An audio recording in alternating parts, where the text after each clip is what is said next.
오늘 말씀은 로마서 1장 28절로 32절 말씀입니다. 로마서 1장 28절로 32절 말씀 함께 합독합니다. 또한 그들이 마음에 하나님 두기를 싫어하며 하나님께서 그들을 그 상실한 마음대로 내버려 두사 합당하지 못한 일을 하게 하셨으니 곧 모든 불의, 추악, 탐욕, 악의가 가득한 자요 시기, 살인, 분쟁, 사기, 악독이 가득한 자요 수군수군하는 자요 비방하는 자요 하나님께서 미워하시는 자요 능욕하는 자요 교만한 자요 자랑하는 자요 악을 도모하는 자요 부모를 거역하는 자요 우매한 자요 배악하는 자요 무정한 자요 무자비한 자라. 그들이 이 같은 일을 행하는 자는 사형에 해당한다고 하나님께서 정하심을 알고도 자기들만 행할 뿐 아니라 또한 그런 일을 행하는 자들을 옳다 하느니라. 아멘. 기도합니다. 하나님 아버지 감사합니다.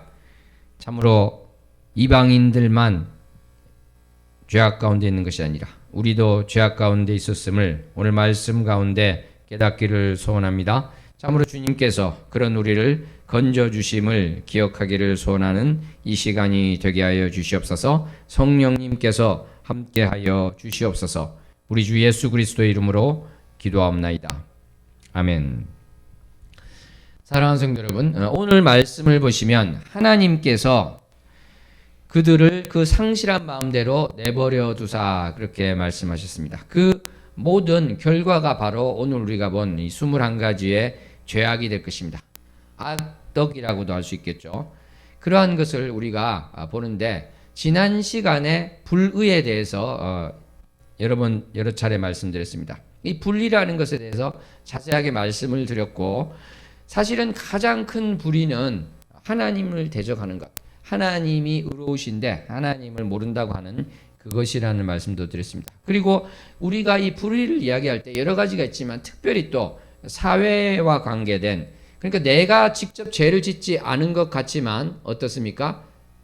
바로 이 사회에서 불의가 행해지고 있을 때 그것이 내 죄가 된다는 그러한 말씀도 드렸던 기억이 납니다.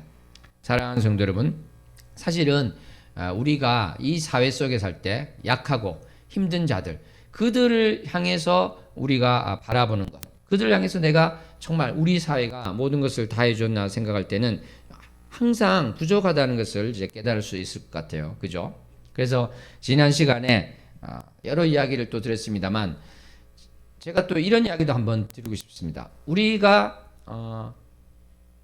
누가 보기에도 문제가 있다 이런 것뿐만 아니라 사실은 좀 더 긍정적으로 적극적으로 이야기를 한다면은 해야 될 것이 있는데도 못하는 그런 것도 있을 것 같아요. 그런 것들도 사실은 그 누구가 아니라 우리 크리스찬이 앞서서 했으면 좋겠다 그런 생각이 듭니다.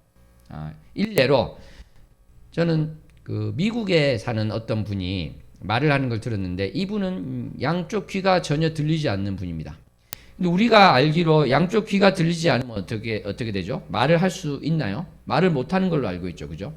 귀가 들리지 않으면 말을 못하는 것으로 알고 있습니다. 왜냐하면 이 말을 학습할 수가 없기 때문이죠. 내가 혀를 움직이고 입을 벌려서 말을 하는데 그것이 말을 할 때 귀에 들려야지 학습이 될 거 아니에요, 그죠? 그러니까 그게 안 되니까 사실은 이 입이라든지 혀라든지 이거는 문제가 없지만 말을 못하는 게 당연하다 이렇게 우리는 많이 알고 있습니다. 그런데 그 미국 분은 귀가 안 들리는데 말을 너무 잘하는 거예요. 그리고 심지어 사람들하고 대화하다가 내가 사실은 귀가 안 들려 그러면 거짓말이라고 사람들이 생각할 정도로. 그런데 왜 이게 가능했을까요? 그것은 바로 사회에서 이 귀가 들리지 않는 사람들을 책임지고 가르치기 때문에 그런 것입니다. 전문가들이 나와서 귀가 들리지 않지만 여러 가지 방법으로 보통 사람과 똑같이 말을 할 수 있도록 하는 것이죠. 사랑하는 성도 여러분, 그런 일을 어떤 사회나 나라에서 하려고 할 때는 돈이 들어가겠죠. 그렇지 않겠습니까? 예산이 들어갈 것입니다. 그런데 그 돈이 아깝다고 안 하면은 그분은 태어나서 죽을 때까지 한마디 말도 못하고 죽게 되는 것입니다. 그래서 사실은 불의라고 할 때요, 이러한 것들이 가능하다고 할 때 하지 않는 것도 넓게 보면은 불의가 될 수 있다. 우리는 이렇게 생각을 할 수 있을 것 같아요. 그러므로 우리 크리스천들이 여러 가지 면에서 참으로 어려운 사람들을 위해서 할 수 있는 것을 먼저 제기하고 그것을 사회에 환기시키고 앞장서서 나가는 그러한 크리스찬들이 되었으면 좋겠습니다. 바로 그것이 이 땅 가운데 너무나도 당연하게 여자들은 교육받지 않고 신분제는 당연히 있고 이러한 것이 너무나 당연한 사회였지만 이 선교사님들이 들어와서 그렇지 않다고 이야기하지 않았습니까? 하나님 밑에 모든 사람은 똑같다고 하면서 하였던 그러한 것들을 우리가 바로 이 땅 가운데 지금 21세기 한국에서도 할 수 있는 것이 여러 가지 있다. 이것을 생각했으면 좋겠습니다. 아멘. 오늘은 우리가 불의를 한 것처럼 이 악덕에 대한 21가지 죄에 대해서 하나하나 했으면 좋겠지만 그러면 시간이 너무 많이 걸리겠죠. 그죠? 그래서 오늘은 이 모든 죄의 목록을 싹 다 보도록 하고 그 중에서 또 특별히 하나하나 자세히 보아야 될 필요가 있을 때 중간중간에 한 번씩 하는 식으로 하겠습니다. 안 그러면 이것이 너무 길어질 것 같아서 그렇게 했으면 좋겠습니다. 불의에 대해서 아디키아 여기에 대해서는 우리가 많이 했으니까 첫 번째 그것으로 우리가 이제까지 한 것으로 정리를 하고요. 두 번째부터 이렇게 보도록 하겠습니다. 그런데 여러분 주보에 보면 색깔을 좀 다르게 했는데 그것은 뭐냐면 굳이 우리가 이제 그룹을 나눈다면 그렇게 나눌 수가 있다는 것이 되겠죠. 5가지, 4가지 또는 뭐 8가지, 4가지 이렇게 나눠져 있는 것을 보게 되겠습니다. 그래서 두 번째 나오는 추악이라고 나오는데요. 다른 성경에는 악함, 악행, 부패, 음행 이렇게도 번역이 되어 있습니다. 음행이라고 한 것은 사실은 이 보네리아라는 헬라어가 다른 음행에 해당하는 그 단어와 헷갈려서 이렇게 번역된 것일 수도 있습니다. 어쨌거나 보네리아라는 것은요, 추악한 것, 악한 것을 이야기하고 있는데 이것은 또 특별히 도덕적으로 부패한 파괴적인 행위다 이렇게 볼 수 있을 것 같습니다. 그리고 이 70인여 그러니까 히브리어를 헬라어로 번역했던 거기에서 보면은 똑같은 단어가 이렇게 쓰이고 있는 것을 보게 됩니다. 나빠서 먹을 수 없는 나쁜 무화과 같이 버리되 이런 표현이 예레미야 24장에 나오고 있는데요. 그러니까 어떤 것이 있습니까?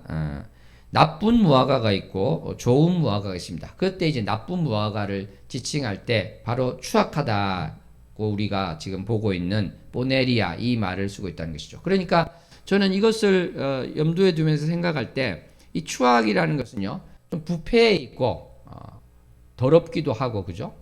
먹을 수도 없을 정도 열매에 비유한다면 그러한 것들을 말한다. 도덕적으로 아까 말씀드린 것처럼 부패한 그런 것들이 들어가 있다. 이것을 우리가 알 수 있습니다.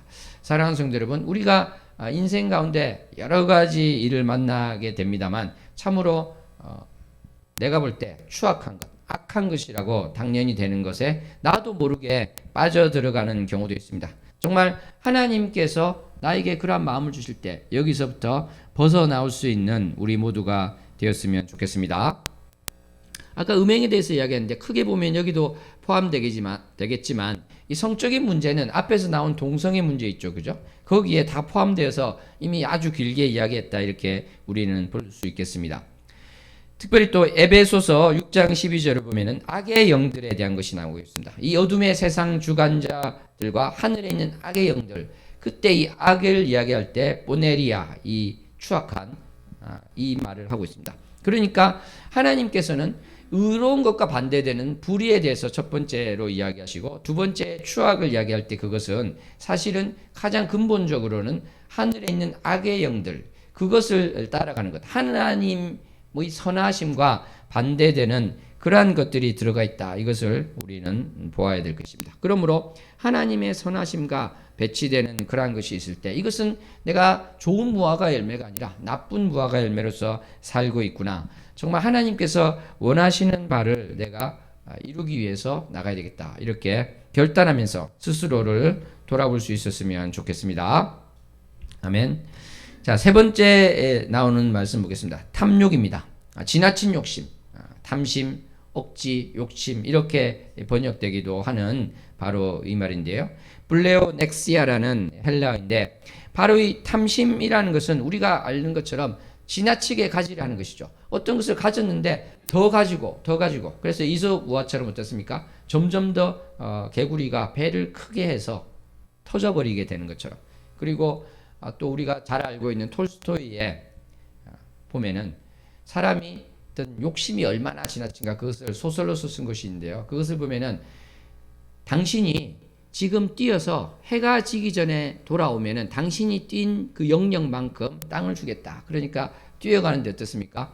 욕심이 많으니까 중간에 돌아오면 자기가 한낮 동안 뛴 땅이 자기게 되잖아요. 근데 욕심이 많으니까 어떻습니까? 더 멀리 가고 싶죠. 더 멀리 가는 것입니다. 그런데 그러다 보니까 해가 막 가지 않습니까? 그러니까 정말 숨을 헐떡거리면서 돌아오는데, 왜냐하면 돌아오지 못하면 자기가 열심히 뛰었던 그 땅이 자기 것이 안 되니까 심장이 터질 듯한 상황에서 계속 뛰면 어떻게 되겠습니까? 결국 죽고 말겠죠. 바로 이러한 것입니다. 우리가 욕심을 가지는 것, 탐욕을 가지는 것, 탐심을 가지는 것, 이것이 결국은 멸망에 이른다는 것인데, 사실 이 성경에서도 보면은 골로새서 3장 5절에 탐심은 우상 숭배니라 이렇게 말씀하면서 이 탐욕이라는 것이 얼마나 심각한 죄인가 그 이야기를 하고 있습니다. 베드로후서 2장 14절에 보면은 탐욕에 연단된 마음이라는 표현이 나오고 있는데, 탐욕에 연단되었다는 것은 탐욕에 길들여졌다, 탐욕에 인이 박힌 것처럼 되었다, 이렇게 이야기를 하고 있습니다. 그런데 그러한 자들은 또 저주의 자식이라고 이야기를 하고 있습니다. 사랑하는 성도 여러분, 우리가 어떤 일에 욕심을 가진다, 좋은 뜻으로 물론 이제 우리말 표현에는 쓰일 때도 있습니다만, 여기서 말하는 것은요, 지나친 욕심이 되는 것입니다. 하나님보다 더 사랑하는 것이 되는 것이고, 이 정도 가졌으면 충분한데 더 가지려 하는 것이고, 남에게 피해를 주면서도 남에게 피해를 주는 것에 연연하지 않고 내가 더 가지려는 그러한 것을 말하고 있습니다. 정말 만족할 줄 모르는 이 욕심, 이러한 것을 버리고, 우리 오늘 찬양 가운데서도 고백했습니다만 정말 그렇습니다. 하나님 한 분만으로도 만족합니다. 이러한 고백을 할 수 있는 우리가 되었으면 좋겠습니다. 하나님 한 분만으로 만족합니다. 이러한 마음을 가졌을 때 우리는 정말 내가 이것도 가지고 저것도 가지고, 저 사람이 이 나의 욕심 때문에 피해가 있는 것을 알면서도 나는 계속 가지리라, 이런 마음이 아니라 거기서 멈출 수 있는 것이 되겠죠. 지난 시간에도 말씀드렸습니다만 전 세계 이 많은 돈들을 합치면 얼마나 많습니까? 거기서 조금만 내놓으면은 굶어 죽는 사람이 지구상에 한 명도 없게 할 수 있는데도 불구하고 그렇게 하지 않는 것이 바로 우리 인간인 것이죠. 바로 우리 사람의 수준이 그렇다는 것입니다. 잘 알고 있죠, 그죠? 어떤 나라에서는, 남미에서는 그 물고기를 먹을 수 없는데 다른 나라에서는 그 물고기가 개 통조림으로도 쓰이고 있다는 것입니다. 어떤 나라에서는 우유를 먹을 수 없는데 그 우유가 가격 조정을 위해서 바닷물에 버려지고 있더라는 것입니다. 이것이 바로 인간의 탐욕이 만들어내는 바로 이 세상이다, 이것을 우리가 알 수 있을 것입니다. 네 번째로 넘어가겠습니다. 네 번째, 깎기야라고 되어 있는 헬라어인데 악의라고 우리말에 번역되어 있습니다. 이것은 의도적으로 타인을 해치고 고통받게 하는 것이다. 그래서 이것은 하나님의 사랑과 용서에 정반대되는 것이다, 이렇게 말씀드릴 수 있을 것 같습니다. 하나님의 사랑과 용서에 정반대되는 것, 상대방이 이제 고통받는 것에 대해서 전혀 개의치 않고 해 나가는 것들, 그러한 것이라고 할 수 있겠죠. 좀 넓게 보면은 남의 불행을 즐거워하는 마음이다, 이렇게도 볼 수 있겠습니다. 증오라는 것도 될 수 있겠고요. 이러한 것들, 남의 불행을 즐거워하는 것, 그것은 어떤 나라 보면은 그 말로 이렇게 되어 있기도 하다고 제가 말씀드린 적이 있습니다. 정말 우리 인간이 얼마나 악한가 하면은 남의 불행을 보고 기뻐하는 마음이 있다는 것 자체가, 그것이 또 어떤 특정 단어로 존재하는 것 자체가 우리의 모습을 보여주는 것이 아닌가, 그런 생각을 하게 되는 것입니다. 여기까지 어떻게 보면 이제 한 묶음으로 됐고, 이러한 것들이 이제 가득 찬 것이 우리의 모습이다, 이렇게 할 수 있습니다. 원래 이제 이 로마서 말씀에 보면은 이것은 하나님을 믿지 않는 이방인들에 대한 말씀입니다만, 저는 이 말씀을 볼 때 내가 여기서 완전히 자유로운가, 이것을 생각하면서 이것이 우리에게도, 나에게도 해당될 수 있겠구나, 최소한 내가 하나님을 모를 때는 정말 그래야 했구나. 이런 것을 우리가 생각하면서 이 죄의 목록을 보았으면 좋겠습니다. 다음으로 나가는 것을 또 5개로 묶어서 우리가 또 살펴볼 수 있을 것인데요. 그 5개 중에 첫 번째가 시기입니다. 시샘, 질투 또는 투기로도 번역되는 이 말입니다. 우리가 잘 알고 있는 바로 시기인 것이죠. 남이 잘 되는 것에 대해서 박수 쳐주는 것이 아니라 내가 그것을 가지고 싶다. 이렇게 될 뿐만 아니라 더 가지고 싶다는 것에서 더 넘어가는 게 나올 수 있겠죠. 질투라는 우리 말이 나타내는 것처럼 그렇게 또 나갈 수 있는 것입니다. 타인의 성공, 타인이 가지고 있는 것에 대해 부러워하는 마음이 되는 것입니다. 그런데 아까 말씀드린 것처럼 내가 하나님 한 분만으로 만족한다면 이 부분에 있어서도 우리가 죄 속에 있는 것이 아니라 자유롭게 되는 우리를 발견할 수 있게 될 것입니다. 이 시기라는 것은요, 남이 잘 되는 것을 부러워하는 데서 그치지 않고 더 나아갑니다. 이 재미있는 것은 헬라어를 보면은 이게 시기가 푸소노스입니다. 한번 따라해볼까요? 푸소노스. 네, 발음이 쉽지는 않은데 굳이 또 왜 했냐면은 그 다음에 나오는 살인이 포노스입니다. 포노스고 아까는 푸소노스였죠, 그죠? 그 셌다가 빠지면은 거의 비슷한 단어인데 여기에 보면은 두 짝으로 이루어져서 이런 식으로 지금 많이 나오고 있습니다. 뒤에도 그러한 단어가 나오고 있는데요.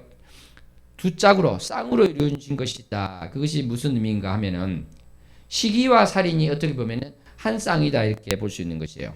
시기가 더 나아가면 그 시기가 더 커지면 어떤 것이 되느냐? 바로 살인이 될 수 있다는 것이죠. 살기가 되고 살인이 된다. 이것은 우리가 아벨을 죽인 가인에게서 그것을 볼 수 있을 것입니다. 자기 동생인데 배다른 동생이기도 하고 그런 경우에도 어쨌거나 동생인데 요셉을 판 것, 그것을 보십시오. 요셉이 아버지로부터 사랑을 받고 있는 것에 시기가 나서 사실은 죽이고 싶어 했죠. 그죠? 팔았는데 그러한 것이 바로 시기가 죽음에까지 가는, 살인에게까지 가는 그 길목이 되고 시작점이 된다. 이것을 알 수 있습니다. 살인, 이것은 또 살기로도 번역이 되는 것인데 여기서 우리가 알 수 있듯이 살인을 하지 않더라도 그 마음 속에 그러한 살기가 있다면 그것이 바로 살인에 해당되는 죄가 될 것이다. 이것을 우리는 알 수 있을 것입니다. 시기가 살인을 낳는다. 내가 남을 시기하는 그 마음이 결국은 내 마음 속에 그 사람을 미워하고 살인하는 마음이 된다. 이것을 꼭 기억하면서 정말 우리는 시기로부터 자유로워지는 모두가 되었으면 좋겠습니다. 세 번째, 이 5개로 나눈 것 중에 세 번째가 바로 분쟁입니다. 다툼, 논쟁이죠. 이것은 우리 사랑의 공동체인 교회 내에서도 어떻게 보면 흔히 볼 수 있는 문제다. 이렇게도 할 수 있겠습니다. 궁극적으로는 이것은 자기의라고 할 수 있죠. 내가 옳다, 내가 의로와 이런 것에서 출발하는 것이 많다고 하겠습니다. 안 그러면 분쟁이 나오지 않겠죠. 그렇지 않겠습니까? 내가 A라는 의견이 있고 상대방이 B라는 의견이 있으면 성경 말씀에 바로 남을 나보다 낮게 여기는 마음이 있으면 분쟁이 생기지 않겠죠. 저 사람 말이 맞겠지. 저 사람 말대로 하자. 그러면 어떻게 분쟁이 생기겠습니까? 그런데 어떻게 됩니까? 저 사람 말은 틀렸어. 무슨 소리야? 내 말이 맞는데. 이렇게 되니까 분쟁이 되고 다툼이 되고 갈라섬이 되고 싸움이 일어나게 되는 것입니다. 네 번째는 돌로스라는 헬라어인데요. 사기입니다. 속임수로도 번역되고 있습니다. 기만, 간사한 것. 예수님께서 요한복음에 보면은 나다나엘을 보고 간사한 것이 없다 그랬는데 바로 여기 나오는 돌로스가 없다 이 말입니다. 사기가 없다, 속이는 것이 없다 그 말씀을 한 것입니다. 또 베드로전서 2장 22절에 보면은 주님께서 거짓이 없으시다 이런 표현이 나오는데요. 바로 이 말도 같은 말입니다. 돌로스가 없으시다, 사기가 없으시고 속임이 없으시다, 거짓이 없이다는 말은 바로 이 말씀을 하고 있는 것입니다. 그런데 이 사기와 속임수는 바로 또 흉계가 되는 것이죠. 마태복음 26장 4절에 보면은 예수를 흉계로 잡아 죽이려고 의논하되 이렇게 되어 있는데 바로 흉계라는 것입니다. 바르지 않은 어떠한 목적을 가지고 그것을 하고자 하는 것. 자신의 이기적인 이득을 위해서 의도적으로 속이거나 조작하는 것, 이것이 바로 사기가 되는 것이고 흉계가 되는 것이고 간사한 것이 되는 것이고 거짓이 되는 것이다, 이렇게 말할 수 있겠습니다. 속이는 것. 정말 이 크리스찬 중에서도 그런 분들이 있죠, 그죠? 속이면서 돈을 벌면서 이것으로 나는 교회 헌금을 잘할 수 있어, 하나님 일을 잘할 수 있어, 이런 사람들이 있습니다. 하나님은 그러한 돈을 결코 기뻐하지 않으십니다.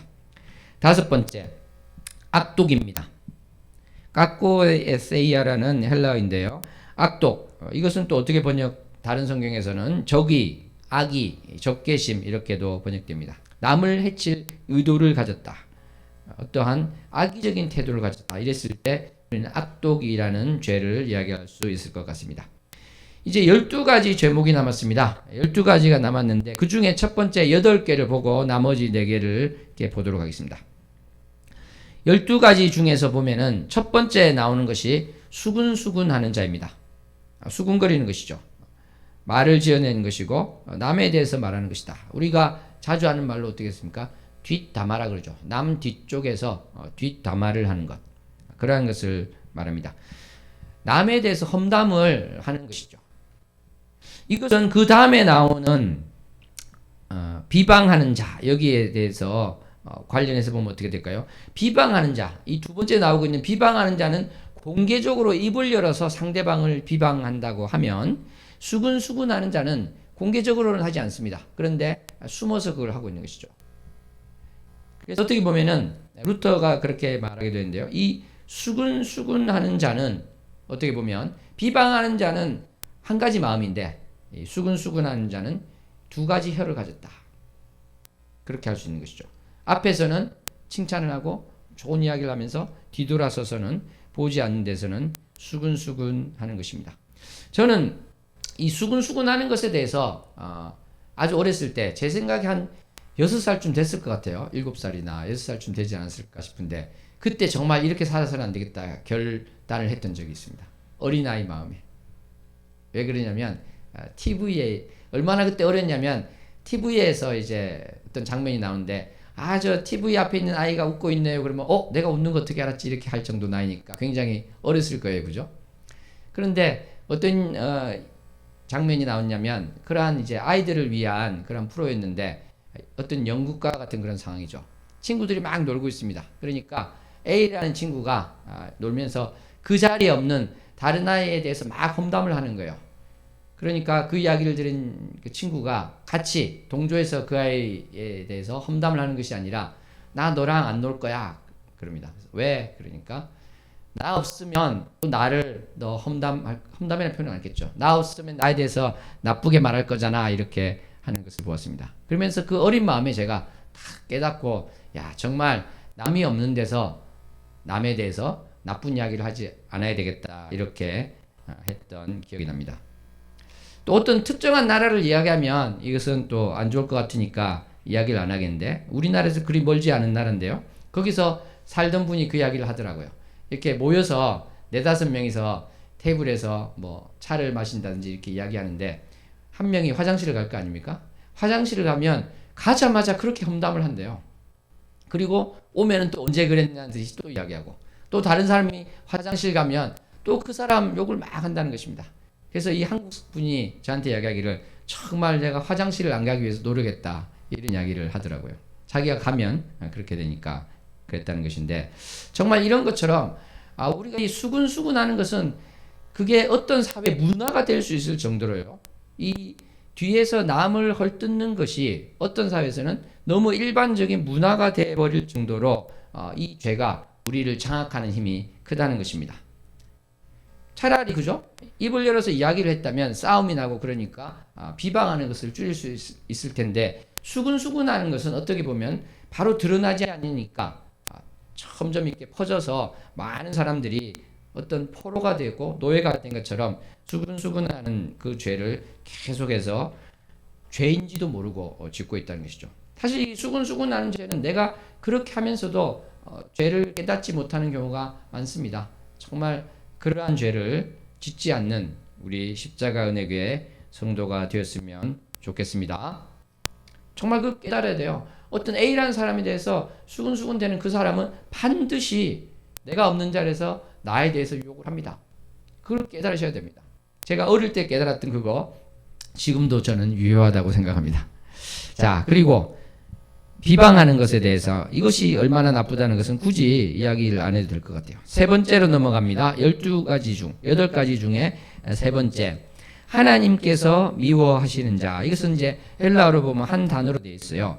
세오스가 하나님이잖아요. 세오스 이렇게 되는데 세오스튜게스 이렇게 해서 하나님께서 미워하는 자 이렇게 번역이 되어 있습니다. 그런데 이 헬라어는 우리 성경에도 있지만 뭐 아리스토텔레스라든지 플라톤이라든지 그 철학자를 비롯해서 헤로도투스 역사서라든지 이런 여러 가지를 헬라어로 썼기 때문에 그것을 이제 고전 헬라어라고 하죠, 그죠?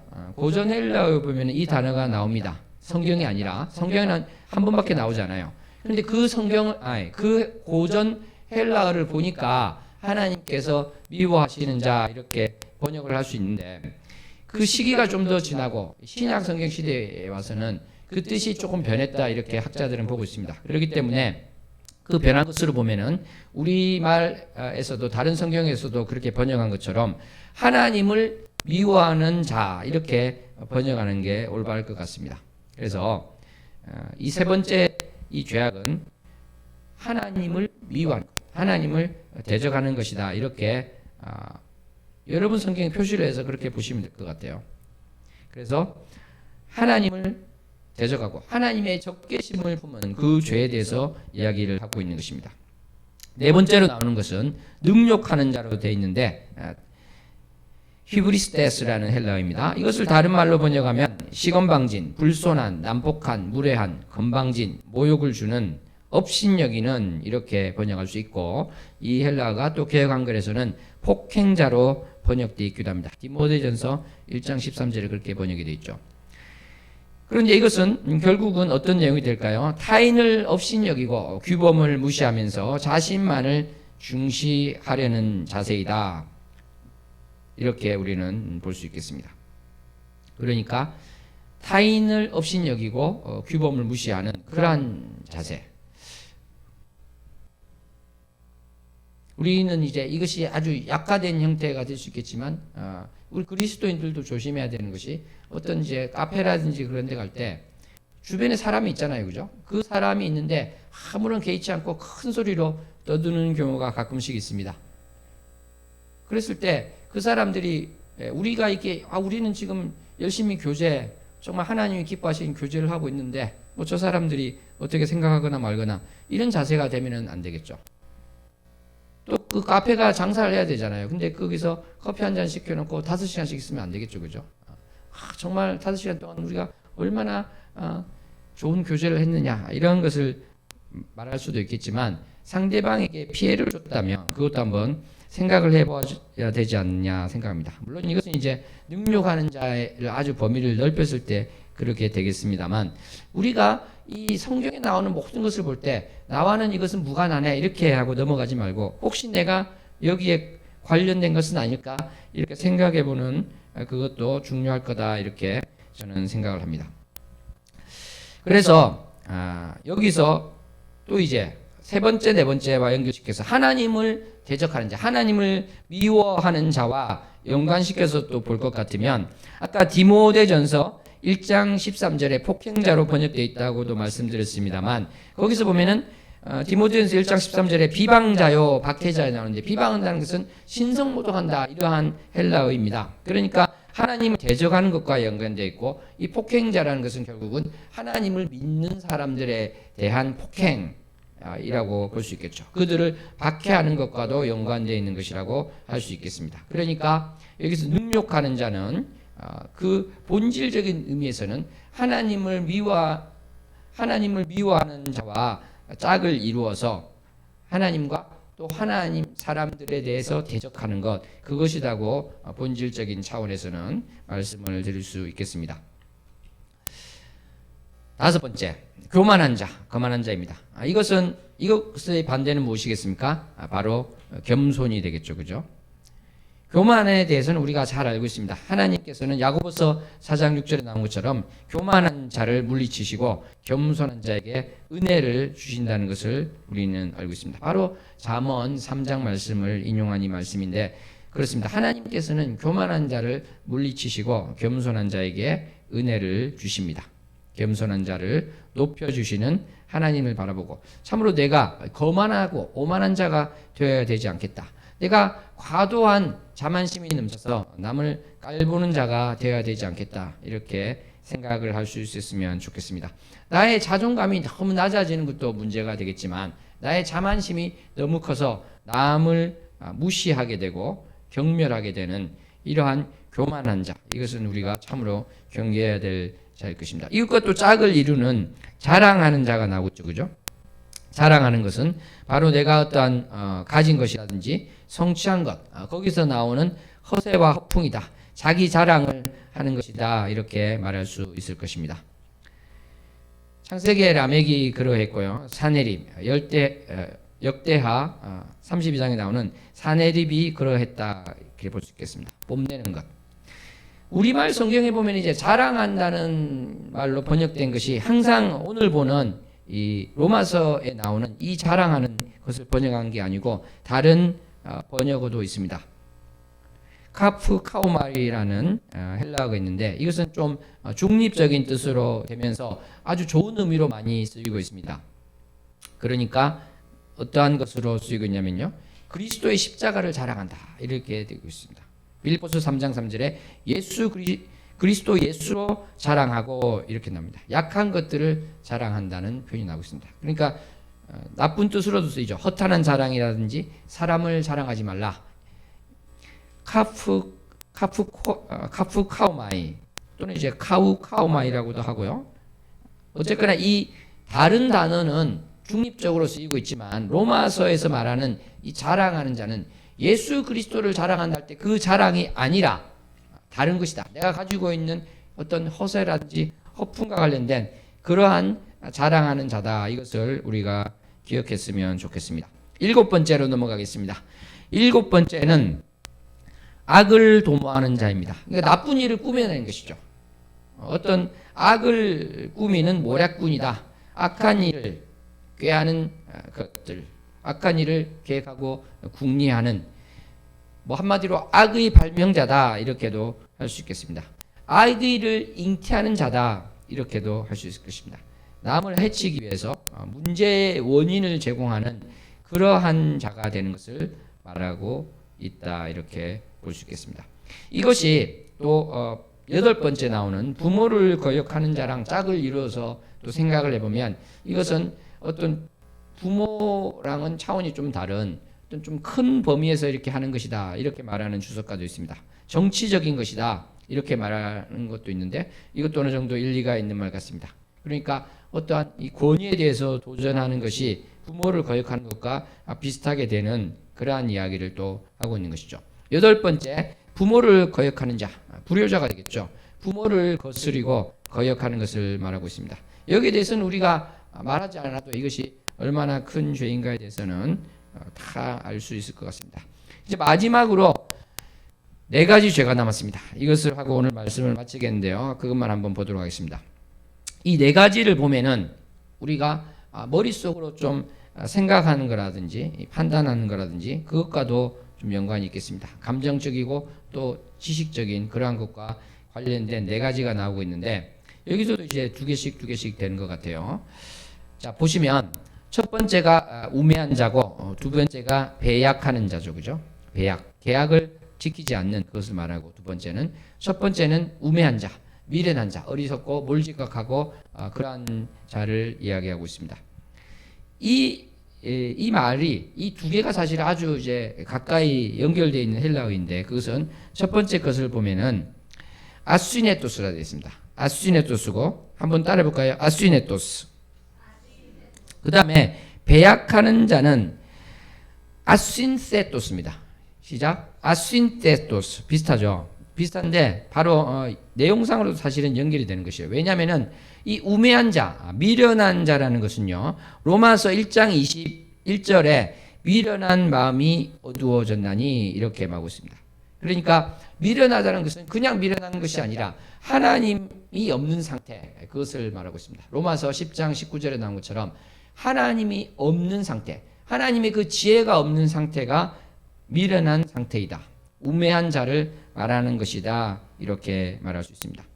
그 다음에 나오는 배약하는 자를 보면요, 계약을 지키지 않는다는 것인데 이것도 결국은 약속이라는 것을 저버리는 것이고, 그것은 하나님과 또 관련해서 보면은 하나님이 말씀하신 그 약속에 대한 신의가 없는 것, 믿음이 없는 것, 신앙이 없는 것과도 연관이 된다. 이렇게 말할 수 있겠습니다.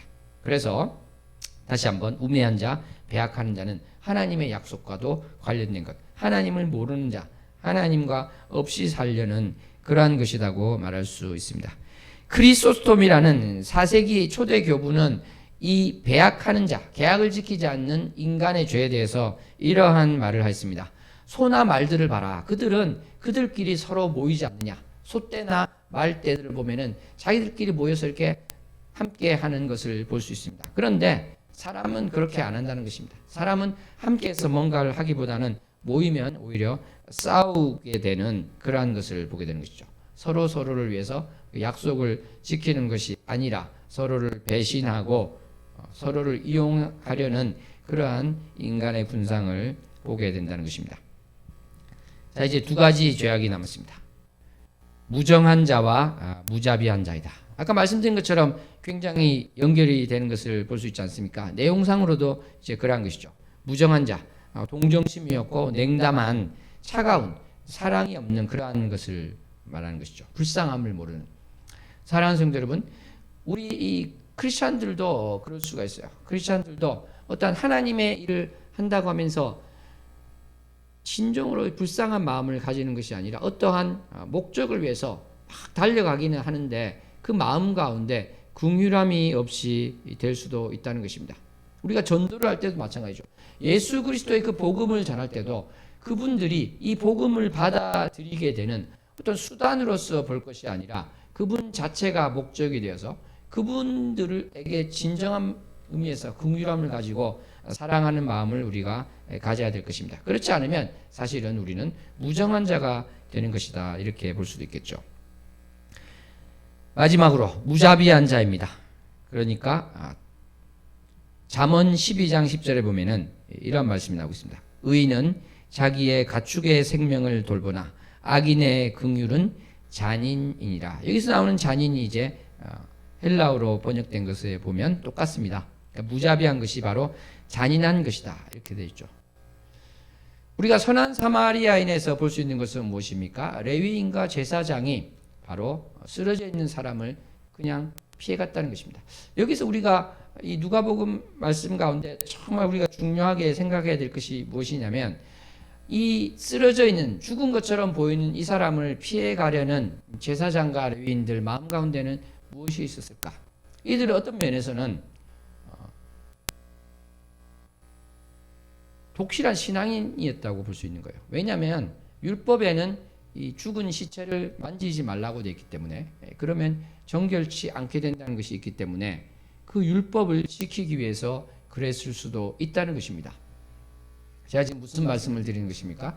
우리가 살아가면서 이것이 신앙생활에 맞는 것이야, 이것이 예배에 맞는 것이고 이것이 하나님의 길에 맞는 것이야, 이렇게 생각할 수 있지만 사실은 그렇지 않은 경우가 있을 수 있다는 것이죠. 예수님께서 그 비유를 말씀하시면서 레위인과 제사장이 잘했다고 말씀하신 것이 아닙니다. 그것은 바로 무자비한 자의 한 표본으로, 한 예로 말씀을 하신 것이죠. 그러니까 내가 아무리 성경에 나오는 그 말씀을 지킨다고 착각하더라도 그 율법의 말씀의 진정한 의미, 하나님을 사랑하고 이웃을 사랑하라는 그 본질적인 진정한 의미를 모르고 껍데기만 지키려 해서는 사실은 하나님께서 기뻐하지 않으신다는 것입니다. 우리 크리스찬이 바로 여기를 보고 생각할 바가 있다는 것이죠. 내가 말씀대로 산다고 하면서 사실은 내가 되돌아보니까 무자비한 자가 된 것은 아닌가. 내가 제사장이나 그 레위인처럼 쓰러져 있는 사람을 보고 그냥 지나친 그러한 것은 없는가. 이것을 바라보아야 된다는 것이죠. 그러한 경우가 예를 들면 이게 꼬여버리기 때문에 제가 예를 들지는 않겠습니다. 그렇지만 제가 나눔할 때는 또 따로 이야기할 수 있을 것 같은데요. 그러한 것들 여러 가지 것 속에서 내가 참으로 이것이 하나님께서 기뻐하실까 이것을 또 생각해 볼 수 있었으면 좋겠습니다. 사랑하는 성도 여러분, 여기까지 21가지 죄악에 대해서 우리가 쭉 살펴보았습니다. 이것은 말씀드린 것처럼 이방인들에 대한 것입니다. 1차적으로. 하지만 우리가 타산지석으로 삼아야 될 것입니다. 이방인들이 이러한 범죄 가운데 하나님께서 내버려 두셔서 오늘 그 28절에 있는 말씀처럼 하나님께서 내버려 두셔서 나온 결과가 이것일진데, 사실은 내가 우리 주 예수 그리스도를 몰랐을 때 이와 똑같은 상태에 있었습니다. 이러한 고백을 또 할 수 있어야 될 것입니다.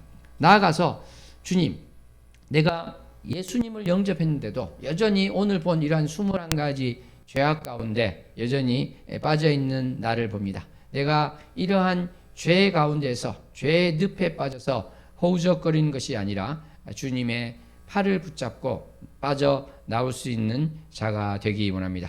오늘도 내가 죄를 지었다면 주님 앞에 회개하는 마음으로 나오는 자 되기 원합니다. 이렇게 고백했으면 좋겠습니다. 예레미야 17장 9절 말씀에 이런 말씀이 있습니다. 만물보다 거짓되고 심히 부패한 것은 마음이라 누가 능히 이를 알리오마는, 이런 말씀이 나오고 있습니다. 10절에는 여호와께서는 심장과 폐부를 살피신다는 말씀이 나오는데, 만물보다, 여러분 생각할 수 있는 가장 지저분하고 더러운 것을 한번 생각해 보시기 바랍니다. 그것보다 더 부패한 것이 바로 우리 마음이라는 것입니다. 그것보다 거짓된 것이 바로 우리 마음이라는 것입니다. 하나님께서 이런 말씀을 선지자 입을 통해서 하게 하셨을 때는 바로 손가락질 하라고 주신 것이 아니라 나를 바라보라 이렇게 하신 것입니다. 사랑하는 성도 여러분, 참으로 내가 나를 보는 자가 되어서 어리석은 자가 되지 않았으면 좋겠습니다. 오늘 이 말씀, 죄악의 21가지 목록 가운데 이 멸망이 뭐라고 나오고 있습니까? 오늘 본문 말씀 한번 보도록 하겠습니다. 32절 합독했으면 좋겠습니다. 그들이 이 같은 일을 행하는 자는 사형에 해당한다고 하나님께서 정하심을 알고도 자기들만 행할 뿐 아니라 또한 그런 일을 행하는 자들을 옳다 하느니라. 말씀드린 것처럼 이방인에 대한 말씀이지만 우리가 2장 넘어가면 또 보게 되겠지만 나는 어떠한가, 이것을 우리가 바라보아야 된다는 것입니다. 모든 성경 말씀이 사실은 그러합니다. 이것은 나랑 상관없는 말이야, 나에게 해당하지 않는 말이야, 이렇게 볼 것이 아니라 주님, 제가 이 말씀에 비춰서 부족한 것이 있습니까? 성령님께서 깨닫게 하여 주시고 알게 하여 주시옵소서. 이렇게 나가는 우리가 됐으면 좋겠습니다. 그랬을 때 우리가 참으로 주님께서 기뻐하는 그 삶을 살게 되는 것입니다. 정말 오늘 본문 말씀에 있는 것처럼 이 죄악이 예수 그리스도를 믿기 이전에 나에게 있었고 또 믿은 후에도 제가 여러 번 걸려 넘어지고 있습니다. 주님, 온전히 주님을 의지하고 나가기 원합니다. 이 죄악 가운데 내가 기쁨을 느끼지 않기 원합니다. 수근수근하면서 기쁨을 느끼는 것이 아니라 수근수근하면서 내가 그러했을 때 이것을 참 더러운 것으로 깨닫고 여기서 멈추어서는 이것을 버려버리고 그 죄악 가운데 들어가지 않는, 거기서 빠져나오는 내가 되기 원합니다. 고백하는 우리가 되었으면 좋겠습니다. 이 죄악 앞에 나왔던 동성애를 비롯한 많은 성적인 죄에 대해서도 주님, 하나님께서 원하시지 않는 그런 성적인 죄에 대해서 내가 빠져 들어가지 않고 그것에 탐닉하는 자가 아니라 단호히 돌아서는 자 되기 원합니다. 고백하는 우리가 되었으면 좋겠습니다. 이 모든 것 가운데 오직 주님의 영광을 위해서 살겠습니다. 주님의 빛으로 살고 주님의 그 향기를 내는 자로 살기 원합니다. 고백하는 우리가 되었으면 좋겠습니다. 우리가 이러한 죄를 범할 때 주님, 불쌍히 여겨주시옵소서. 이러한 고백을 하면서 주님을 멀리하는 것이 아니라 주님 앞으로 한 걸음 더 나아오는 저와 여러분 됐으면 좋겠습니다. 기도합니다. 하나님 아버지, 감사합니다. 오늘 21가지 죄악을 바라보았습니다. 주님, 내가 이 죄악 가운데 해당하여서 아직도 반복적으로 죄를 짓고 있는 것이 있습니까? 또는 죄를 짓고 있으면서도 깨닫지 못하는 참으로 불쌍한 처지에 있습니까? 기도할 때 성령님께서 인도하여 주시고 빛으로 비추어 주셔서 깨닫게 하여 주시고 이 죄악을 내가 짓고 있음을 알고 거기서 단호히 돌아서는 자 되게 하여 주시옵소서. 그리하여서 주님의 영광을 위해서 사는 우리 모두가 되게 하여 주시옵소서. 예수님 이름으로 기도하옵나이다. 아멘.